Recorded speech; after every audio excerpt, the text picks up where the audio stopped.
আজকে আমি বানাচ্ছি চিড়ে দিয়ে একটি অসাধারণ রেসিপি। তো চলো বেশি কথা না বলে শুরু করি। প্রথমেই আমি চিড়েগুলোকে জল দিয়ে ধুয়ে নেব ভালো করে। চিড়েগুলোকে ধোয়া হয়ে গেলে আলু আর একটি সেদ্ধ ডিম গ্রেট করে নেব।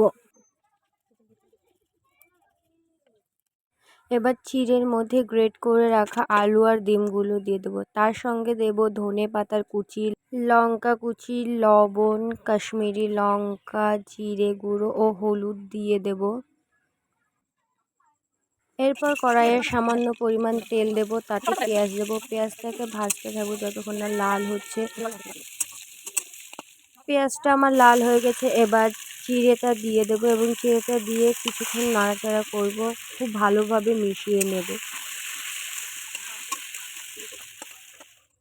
আমার চিড়েটা মেশানো হয়ে গেছে, এরপর আমি একটা থালাতে নামিয়ে নেব। এদিকে একটা বাটিতে আমি 2 চামচ ময়দা আর একটু শুকনো লঙ্কা নিয়েছি। এবার জল দিয়ে এটাকে মিক্স করে নেব। ঠিক এই রকম একটা ব্যাটার তৈরি করে নেব। এখন আমি নাস্তাগুলোকে তৈরি করে নেব। তাই কিছুটা পরিমাণে চিড়ে নিয়ে গোল করে নিয়েছি, তারপরে সামান্য পরিমাণের একটুখানি চাপ দিয়েছি। এখন আমি আগের থেকে করে রাখা ব্যাটারে নাস্তাটাকে দিয়ে দেব। তো এরপর নাস্তাটাকে তুলে আগে থেকে গুঁড়ো করে রাখা ম্যাগির মধ্যে দিয়ে ভালো করে ম্যাগি লাগিয়ে নেব। গরম তেলে এবার নাস্তাগুলোকে দিয়ে ভালো করে এপিট ওপিট খুব সুন্দর করে লাল লাল করে ভেজে নেব।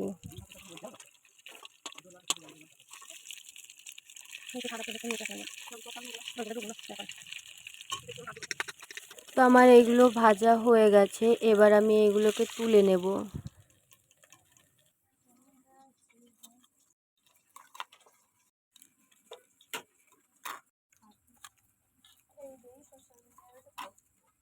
সেম ভাবে আমি বাকি নাস্তাগুলোকেও ভেজে নেব। না দেখো সমস্ত নাস্তাগুলোকে ভেজে নিয়েছি এবং এগুলোকে আমি একটা প্লেটে তুলে নিয়ে ছাদে চলে এসেছি। দেখতে এত জিভে জল চলে আসছে, তো তোমরা অবশ্যই একবার বাড়িটা ট্রাই করে দেখবে। আমাদের তো খুবই ভালো লেগেছে। তোমরা ট্রাই করে একবার খেয়ে কমেন্টে জানাবে যে তোমাদের কেমন লেগেছে। বাই বাই গাইস, আল্লাহ হাফেজ।